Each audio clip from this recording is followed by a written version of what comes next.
Bikeflights Bike Boxes come with either push and twist fasteners or pinch clips to hold your Bikeflights Bike Box together. Here are some tips to ensure they are installed correctly. For the push and twist fasteners, the fastener, from the twist handle to the wings, must span all 3 layers of cardboard. Visually identify the 3 layers of cardboard. Compress the layers between your thumb and fingers. Insert the fastener, leading with the long wing, and push in with the long wing at 3 o'clock. Turn the fastener 1/4 turn. Ensure the fastener feels tight.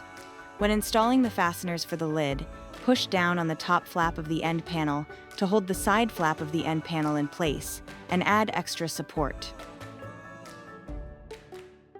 The pinch clips function in the same way but require a different action. Take a pinch clip and ensure it is open and not locked. If it is locked, pinch the 2 center tabs to unlock it. Insert the pinch clip and make sure it spans all 3 layers of cardboard. Then push in on the center of the pinch clip until it locks into place. Once your box is packed, lift your box and give it a shake. Recheck the clips to make sure they still have a tight fit.